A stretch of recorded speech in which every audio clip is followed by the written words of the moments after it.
Hey everybody, this is Threshold Training's at-home workout for Wednesday, April 8th, 2020. I'm going to bring you guys closer so you can see the board, and you can take this time to write down the workout if you need to. If you need to pause the video to do that, you may do that.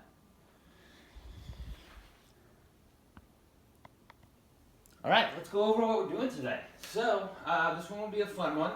This workout is based off of the Support Your Local Box workout fundraiser put on by the CrossFit HQ, or headquarters. We have a little bit of shoulder prep we're going to do up front, and then we'll get into the workout at the end. So up front, we're going to do every 90 seconds for 90 seconds for 13 and a half minutes. Okay, we're going to go through 3 different movements on the 90-second interval. So from 0 to 1.5 minutes, you're going to do one movement, and then we're going to keep that 90-second interval for the second and third movements. So you have 90 seconds to complete the required reps, and then you can use the time remaining in the 90-second interval as rest. Okay, so just because there's ample time to do this doesn't mean you need to race through it. The goal here is to really spend time and own your positions for these movements. Okay, so it is a bit of upper body, one arm stability work. So the first movement, we're going to do 4 weighted windmills per arm. You don't need a lot of load here. We're just looking for something that can provide you feedback in your hand as you go through this movement. So let's pretend that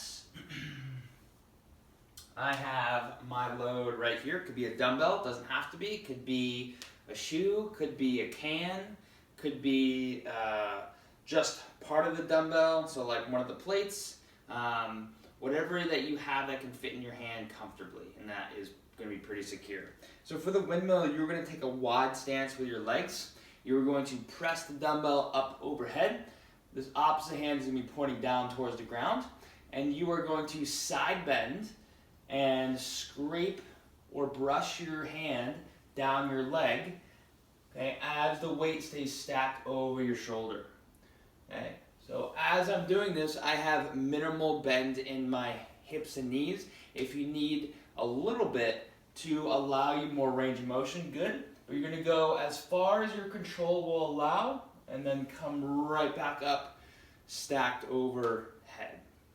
Okay, so this arm is always pressing out, it's always active, it's always reaching towards the ceiling, okay, if you can imagine. Then we'll switch arms and do it on the opposite side. It does help to look at the weight as you go down, okay, so that you can understand where it is in space.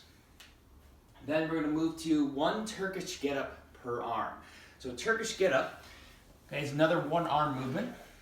Okay, you may need to decrease the load for this, that's fine.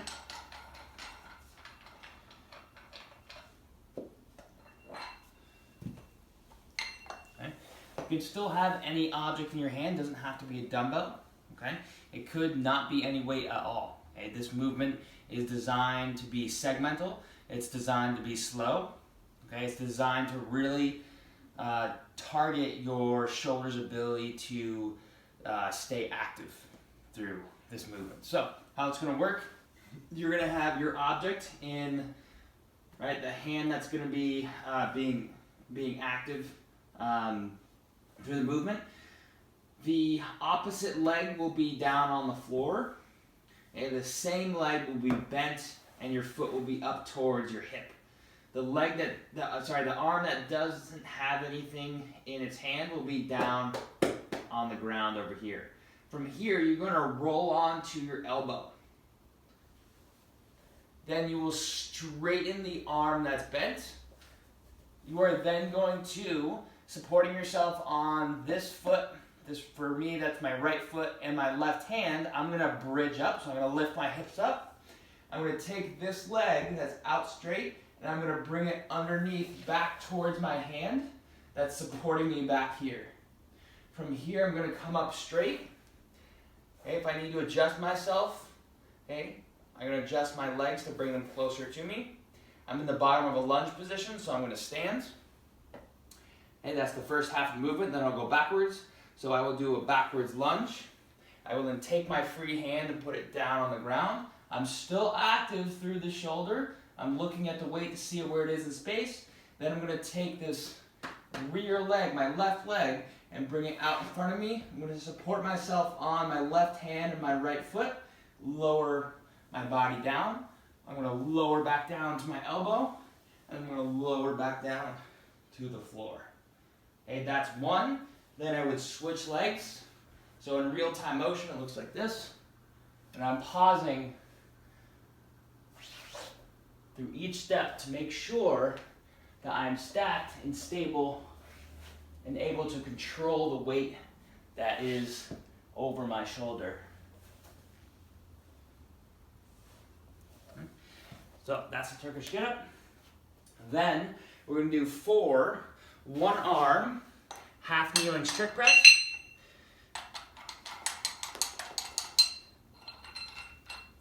So I'll be in a half kneeling position like this. I'll have the weight on my shoulder. I'm going to strictly press with my shoulder up overhead so that the weight ends stacked over my shoulder, over my knee. Okay? If you need a wider base support, because this is difficult for your balance, bring the front leg just out to the side a little bit. And we will do 4 per arm. Notice that as I go, okay, I'm continuing to stay stacked over my body, but I'm not arching to get more range of motion. My ribs are down, my hips are tucked underneath me, they're not pushed back behind me.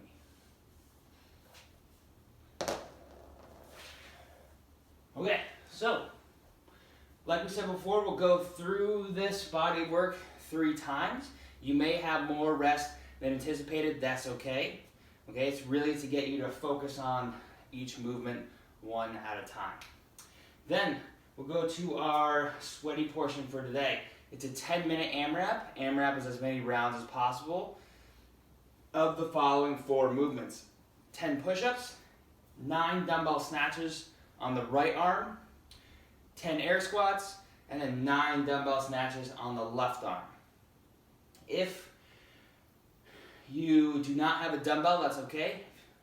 Okay, you may use anything, any object that can fit in your hand and that you can safely bring up overhead. Probably one of the objects you used up front. Okay? Or if you have a bigger object like a backpack or maybe a cinder block, you can snatch it with 2 hands. That's fine. Okay? If we don't have a dumbbell at home, no problem. If you only have a barbell at home, okay, we will do 10-6, 10-6, and you will do ground to overhead instead of snatch. So you pick if you want to do a snatch or a clean and jerk. You're just going to do 6 of them instead of 9 of them. Okay, and your weight today is going to be 95-63 as prescribed. You can scale that down as needed. For the dumbbell weight, okay, as prescribed by CrossFit headquarters, dumbbell weight is 50 for the males, 35-pound dumbbell for the females. Okay, if we don't have those loads, that's fine. Use the dumbbell that you have at home, or we can scale that load to a different object, or if we need to, even a different movement, depending on your needs. So, for the push-ups, okay, what we're going to be looking for is that our chest hits the ground and our elbows come to full extension. Okay, we'll be looking for, from a technical point of view, that your shoulders and hips rise at the same rate. Okay, so one doesn't go before the other. For the dumbbell snatch looks like this. Okay. It can be a power snatch or a muscle snatch. Either is acceptable. Okay, because this is testing your muscular endurance and aerobic ability, okay, specifically endurance of the upper body, really make sure that you're driving through with the hips and you're popping your knees and your hips at the same time to get the dumbbell up there, rather than really bending that elbow and just forcing it and curling it up there with the entire shoulder or arm. Okay? So as we cycle through these, we will not be switching arms. Okay, so usually for dumbbell snatches, we might switch arms at the bottom or in the air. You're gonna do 9 with the right arm, do your squats, then do 9 with the left arm. Another thing we'll be looking for is that as you go through these one at a time, hips can go low, lower than the chest. That way we can utilize the hips as efficiently as possible for the movement. Then we have air squats. So air squats, we'd be looking for the weight to be in the heel, chest is tall, hips stay back, and we come to full extension. The hip crease goes below the plane of the knee, and then we stand. So those are the movements. Okay, 10 minutes, as many rounds as possible. If you do not have a dumbbell at all, or you don't have a good object that would serve in lieu of a dumbbell, you may do this with bodyweight version. Okay, so bodyweight version, we would do 10 push-ups, like it says. Then instead of 9 dumbbell snatch, we could do 10 froggers. Okay, so froggers are gonna look like this. So I jump out, come into a squat, jump back out, come into a squat, jump back out, come into a squat. Those are froggers. So just coming into the bottom of the squat, or as low as you can go. Then we will do 10 crisscross air squats. So a little bit different than the air squats you saw here. You're just gonna make it a little bit more metabolic. So crisscross air squats, I'm gonna crisscross my legs, uncross, squat, cross, uncross, cross, uncross. Okay? To add a little bit of jump in there. And then at the end, we'll do 10 single leg V-ups. As single leg V-ups, what I'm gonna do is take one hand, one leg, I'm gonna bring them together and kind of cross it, go across my body, then switch sides. So 10 total. So again, bodyweight version, 10 push-ups, 10 froggers, 10 crisscross air squats, and then 10 single leg V-ups. All right, and that is today's workout. Enjoy it, have fun. You might be able to get outside for this one and enjoy it.